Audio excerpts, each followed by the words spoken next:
It's been a rainy summer so far, but for an introvert like myself with bad pollen allergies, this is just a good excuse to sit down by my hobby table and try to make something.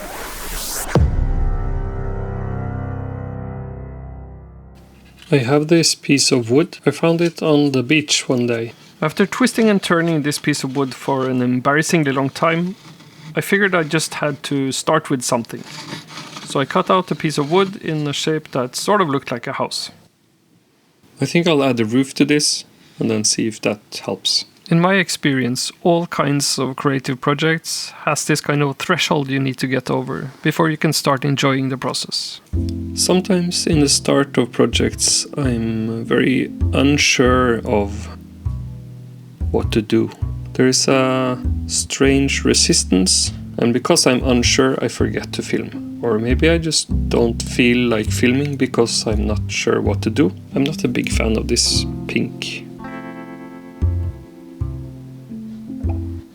I think I want to paint the roof yellow. I've heard a rumor that if you paint a base coat of fluorescent pink under the yellow, it will get really saturated and nice.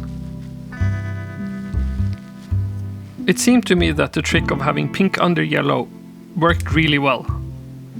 But the more I detailed the house, the more I saw that it might have worked a bit too well. The house was getting more and more saturated, and I wasn't really sure if I liked it.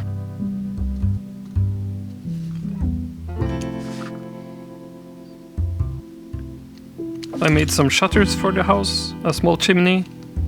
I made some small paper tubes to work as a foundation and placed the house onto the pillars. I think I want to make this into some kind of door. Make it a bit more flat. Maybe make some pathway down here. This could be the food storage maybe. So I drew some lines really hard on this piece of paper. Hopefully this will show up when I paint it. And yes, I also thought to myself, why on earth didn't I paint this before gluing it on?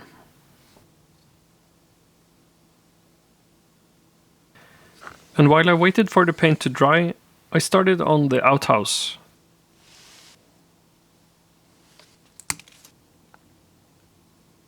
After gluing some supports and painting this little shed, I could go back to detailing the tiny door in the basement. But this proved to be a bit more difficult than expected. I'm trying to glue the hair of a paintbrush as railing for this balcony, and it's very fiddly. Hey. No, damn it.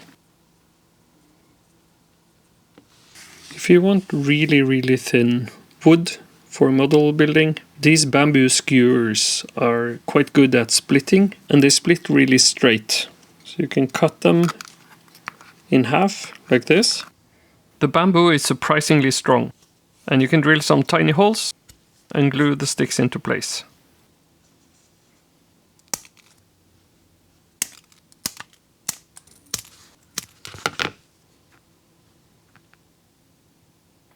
Now we have a house, we have a toilet, and we have a basement for food storage. Which brings me to my next conclusion. I think I'm gonna make some kind of crane here. Because so far, there is no purpose to this place. What should people do? Finally, I was starting to get into some kind of flow.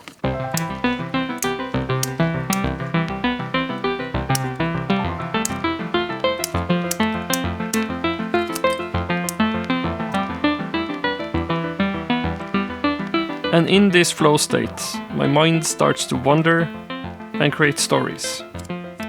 I realized that this is actually an island. A small cliff surrounded by a huge ocean. And if you live in the middle of the ocean, you have to get there somehow. So the next logical step was to build a boat.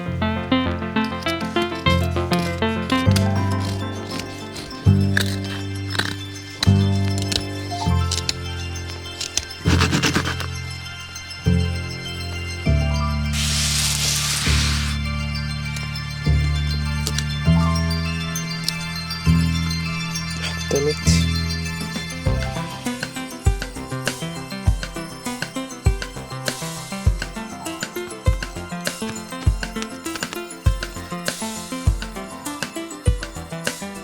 I added some details, small door, chimney, rudder, some windows to this little boat. I'm starting to get a sense of this place now. It's an island with a single house, a crane, and apparently a boat. Maybe it's a retired pirate that used to sail the ocean, being a menace. Now, in his older days, he's become calm and wants to live a quiet life on this island. But still, now and then, he helps his friends to get rid of some goods. The next thing would be to make something on the back. And it has this really nice cove. There's a little lip here that could act as sort of the pier for entering and exiting the boat. I really have to make sure I don't squash the things on the front when I start working on the back, because I can be a bit heavy-handed, and when I'm focused I forget that I've already built these really fragile things.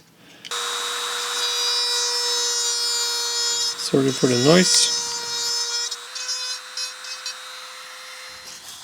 I'm imagining that the rock is hollow with tunnels where you can go up and down between the sea and the house. And to get from the pier to the first tunnel, I have to make a staircase.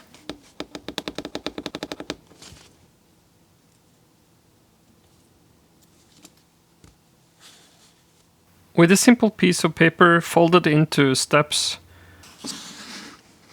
I stop seeing this as just a piece of wood, and rather a smuggler's paradise.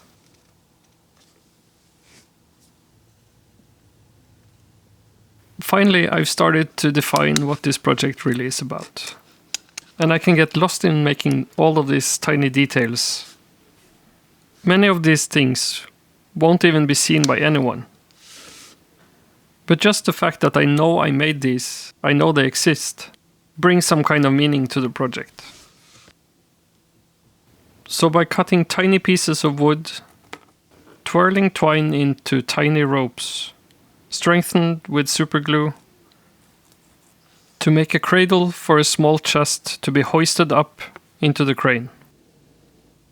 All bring me some kind of joy, even if my reaction is quite classic Norwegian. I think I'm quite happy with this. The only thing is that the color of the house seems a bit too saturated. Needs to have some more character, some more things for the eye to look at.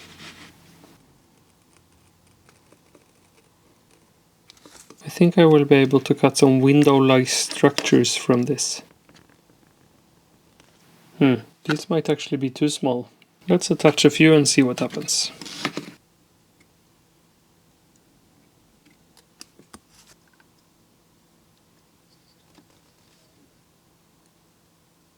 And I think a carved staircase here could be logical.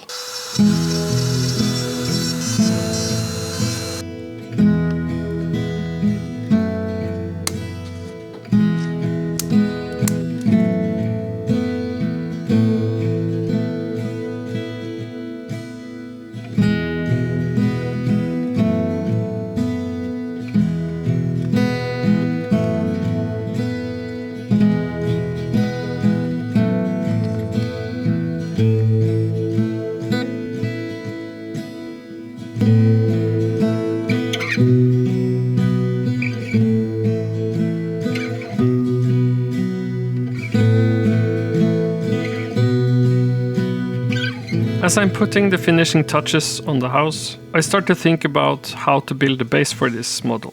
And I have this old food container that I think is more or less the right size. This was more difficult than I imagined. Maybe good enough. I need to cover this in something because it's a bit... I'm gonna go with cardboard. And there's a knife underneath here.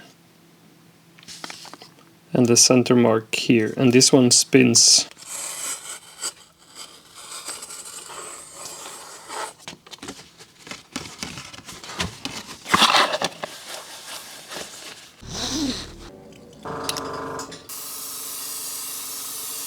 I've loaded up my airbrush with some white paint, some thinner and some airbrush medium.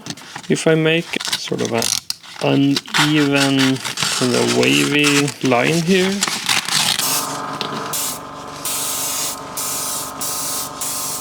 I don't know, looks interesting at least. I have this phthalo blue. And then I will darken the center a bit.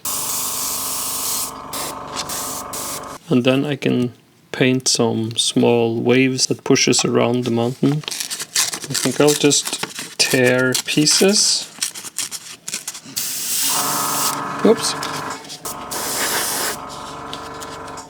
And then I can tear a new ring. And one more time.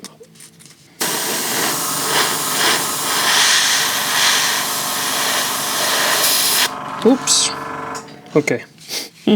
That's gonna be a splash. I think my airbrush is getting clogged.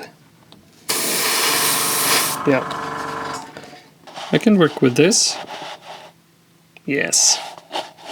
And I'm planning to add some UV resin on top of this paint and then continue painting and then continue UV resining and then so on and so on.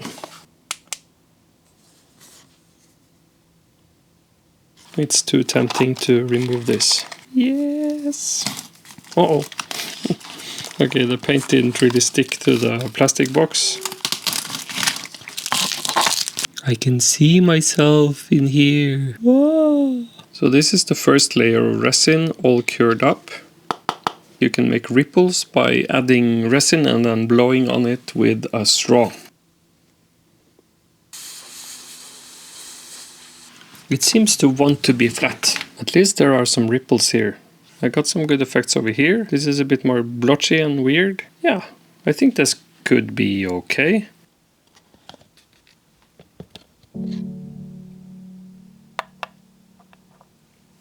Finally, the project is done. It's been quite a journey. I'm imagining this is a cabin of someone, maybe a pirate, a retired pirate. He takes goods from people, cranes it up in his crane from the boat that comes, or maybe undocks it in the cave. It's a simple house, fit for 1 or 2 people, and every year they seem to be unsure if it's gonna be there, or if the storm has taken it away. The toilet is a bit of an experience. It's a bit drafty, and when you do your business, it all just falls way down into the ocean and gets rinsed away. This is not the place to fall into the toilet. Inside of the cliff there are caves and tunnels, so you can go shielded from the weather up and down into the different parts of the island. The inhabitants have built the crane themselves with driftwood and pieces they have found floating in the ocean. Every time they raise a casket or a box, they're unsure if it's gonna hold or finally it's gonna break off, fall into the ocean and float away. Hopefully this project was enjoyable for you guys. I hope it could inspire you to go find some weird piece of wood or a rock or a stick and just make something from it.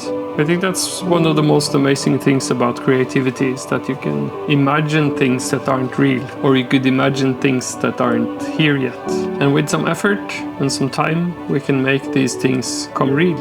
At least manifest into something that we can see and be inspired by. And with that, I say thanks for watching. I hope this inspired you a bit and hope to see you in the next video.